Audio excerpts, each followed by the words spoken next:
नमस्कार दोस्तों, आप सभी का स्वागत है।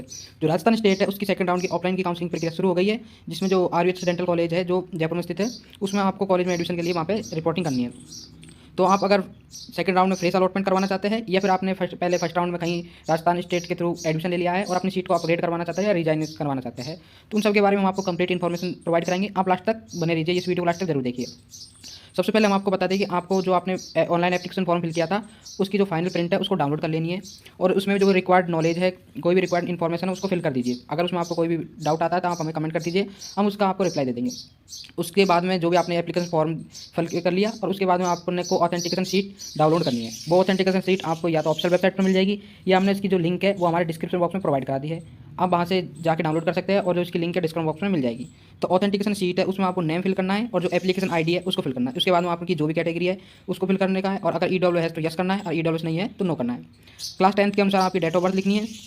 उसके बाद में आपने नीट में कितने स्कोर किया उसको फिल करना है। फिर नीट में परसेंटाइल, स्टेट मेरिट और नीट 2021 ऑल इंडिया रैंक, यानी कि ये भी जो भी नॉलेज है वो आपको स्कोर कार्ड और से मिल जाएगी। तो आपको इनको फिल कर लेना है। उसके बाद में हम आपको बता दें कि जो ऑथेंटिकेशन सीट है उसमें नेक्स्ट प्रोसेस क्या है। फिर आपको जो फिजिक्स केमिस्ट्री और बायोलॉजी है उसमें मैक्सिमम कितने मार्क्स का है और कितने मार्क्स आपने ऑब्टेन किया है, यानी कितने मार्क्स प्राप्त किए हैं। जो आपने जो प्रैक्टिकल है उसमें भी पास किया है और थ्योरी है उसमें पास किया है। अगर पास किया तो यस करना है और नहीं हुआ तो नो करना है। ऑब्वियसली आप पास किए होगे तो आपको यस ही टिक करना है। उसके बाद में टोटल कितने मैक्सिमम नंबर है उसको फिल करना है और आपने टोटल कितने मार्क्स ऑब्टेन किया उसको करना है। साथ में अगर आपने इंग्लिश तो कंप्लीट पास किया ही होगी 12th के साथ तो उसको यस करना है। इसके बाद में आपको जो क्लास 12th है उसमें फिजिक्स केमिस्ट्री और बायोलॉजी उसमें आपकी जितनी भी परसेंटेज बन रही है उसको निकालनी है और उसको लिखना है।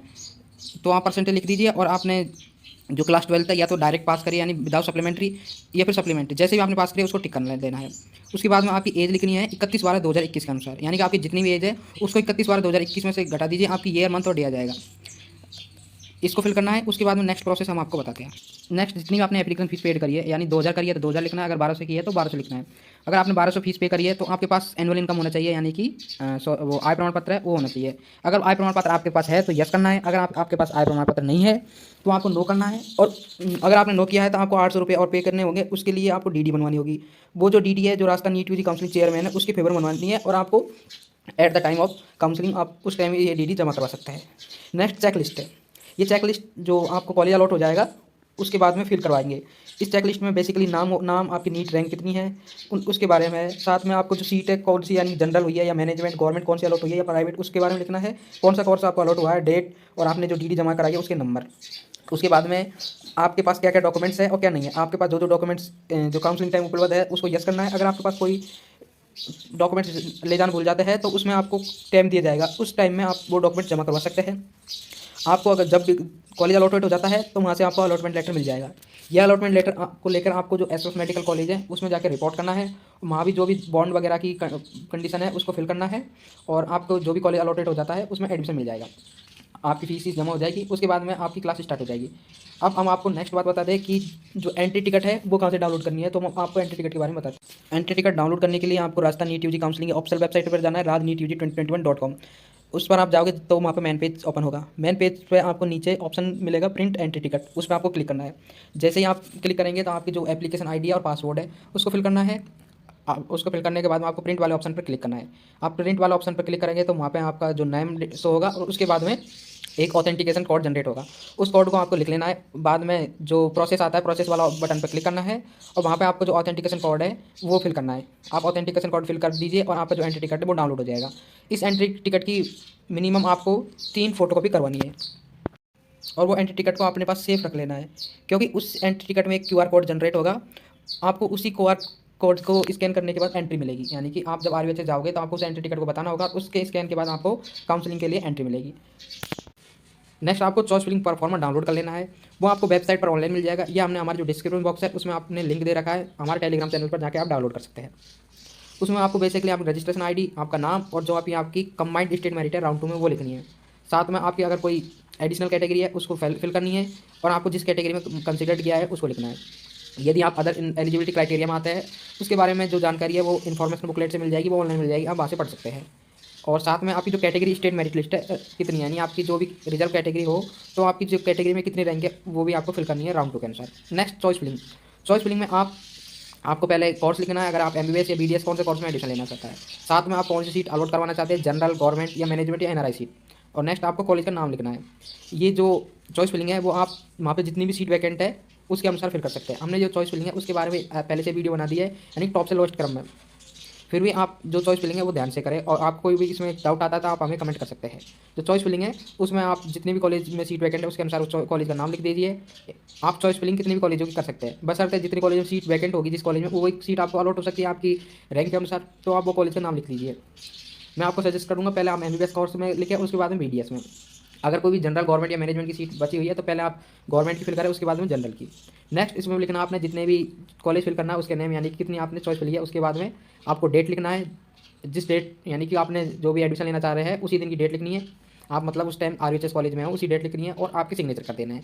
ये आप बेसिकली ये वो आप कर सकते हैं। जो भी सेकंड राउंड के लिए एलिजिबल कैंडिडेट है, या जो कैंडिडेट ने सेकंड राउंड में सीट अलॉट करवा लिया ऑल इंडिया के लिए, वो राजस्थान के सेकंड राउंड के लिए एलिजिबल नहीं होंगे। उनकी लिस्ट जो Rajasthan NEET UG council authority है उसने अपनी वेबसाइट पर प्रोवाइड करा दिया, यानी कौन कौन कैंडिडेट एलिजिबल नहीं है। और जो भी एलिजिबल कैंडिडेट है वही सेकंड राउंड में पार्टिसिपेट करें, क्योंकि जो भी कैंडिडेट एलिजिबल नहीं है उनका QR कोड स्कैनिंग नहीं होगा, उनको काउंसलिंग के लिए एंट्री नहीं मिलेगी। तो आप वहाँ पे जाके चेक कर ले कि आपकी एलिजिबल है या नहीं है। यानी अगर आपने सेकंड राउंड में ऑल इंडिया के लिए अगर सीट ज्वाइन नहीं करी है तो आप ऑटोमेटिकली एलिजिबल है, और यदि आपने ज्वाइन कर लिया है ऑल इंडिया के थ्रू तो आपको स्टेट में सेकंड राउंड में भाग नहीं लेने दिया जाएगा। तो हम आपको बता दें कि आपको टाइम वाइज कब रिपोर्ट करना है। तो जो भी टॉप रैंकर है यानी कि 3000 रैंक के स्टेट मेरिट, उनको पहले ही कॉलेज अलॉट हो गया है, उन्होंने या तो आपकी सीट अपग्रेड करवाई है या फिर रिजाइन करवाई है, तो उनकी काउंसलिंग तो आज 11 बजे हो चुकी है। हम आपको बता दें कि जो 3000 के बाद वो रैंक है उनको कब जाना है। तो 12 तारीख को जो भी ST कैटेगरी कैंडिडेट है और उनकी कंबाइंड स्टेट मेरिट 3106 से 8638 है, और STA कैटेगरी है उनकी 3455 से 9967 है, और MBC कैटेगरी है उनकी रैंक 3008 से 6842 है।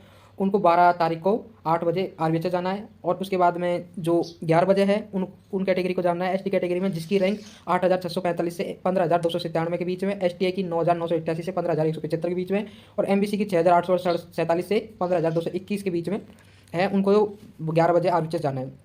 साथ में अगर कोई कैंडिडेट रह जाता है यानी कि जिसकी मेरिट इससे ज़्यादा है, यानी कि अगर कोई कैटेगरी है मैंने अभी बताया उनमें, तो वो भी मतलब 2 बजे तक जा सकता है, या फिर जिसने पहले रिपोर्ट नहीं किया है वो कैंडिडेट भी जा सकता है जिसकी मेरिट लिस्ट हमने बताई है उसे अनुसार है। तो इस जो भी ये टाइम बाई स्लॉट वाइज है ये हमने डिस्क्रिप्शन बॉक्स में प्रोवाइड करा दिया है। अब वहाँ से भी डाउनलोड करके और देख के जा सकते हैं आपको कब जाना है। नेक्स्ट हम बता देते हैं, यदि अगर कोई कैंडिडेट फर्स्ट राउंड में अलॉटेड सीट को रिजाइन करवाना चाहता है तो आप अपनी मेरिट लिस्ट के अनुसार कौन से टाइम आपको RVHS जाना है उसके अनुसार जाए और अपनी सीट को रिजाइन करवा सकते हैं। या फिर अगर कोई कैंडिडेट है जिसको राजस्थान स्टेट के फर्स्ट राउंड में सीट अलॉट हो गई है और वो अपनी सीट को अपडेट करवाना चाहता है, तो उसको जो फर्स्ट राउंड का अलॉटमेंट लेटर है उसकी आपके पास फोटो कॉपी होगी, उसको लेके जाना है, और आपने जो फीस जमा कराई है उसकी DD है उसकी आपको एक कॉपी ले जानी है, और जो चॉइस फिलिंग परफॉर्म है उसके अनुसार चॉइस फिल कर सकते हैं, यानी जो भी सीट वैकेंट हो रही है आपके रैंक अनुसार आपको RVHS चले जाना है, और यदि कोई सीट वैकेंट होगी तो आपकी सीट अपडेट करवा दी जाएगी। ध्यान में रखना आपको मास्क जरूर पहन के जाना है, और एक बार अगर आपने जो काउंसलिंग हॉल है उसमें एंट्री ले ली उसके बाद में आपको जब तक उस दिन की काउंसलिंग कंप्लीट नहीं होगी आपको बाहर नहीं निकलने दिया जाएगा। हमने ये वीडियो हमारी बहुत ज़्यादा लंबी हो गई है उसके लिए सॉरी मांगता हूँ, लेकिन इसमें आपने आपको कंप्लीट इन्फॉर्मेशन प्रोवाइड करवाने की कोशिश करी है। फिर भी अगर आपको कोई डाउट रह जाता है तो आप हमें कमेंट कर दीजिए। आप हमारे YouTube चैनल को जरूर सब्सक्राइब कर ले ताकि कोई भी जानकारी आपसे मिस ना हो, और जो इसकी ऑफिशियल वेबसाइट है उसको चेक करते रहे, क्योंकि इसमें टाइम के अनुसार यानी कि आज कितनी सीट वैकेंट रही है यानी कितनी सीट फिल हो गई है उसके बारे में जानकारी मिलती रहेगी। और हमारे चैनल को भी जरूर सब्सक्राइब कर ले, हम उस पर सभी इंपॉर्टेंट अपडेट प्रोवाइड करवाते रहते हैं। धन्यवाद।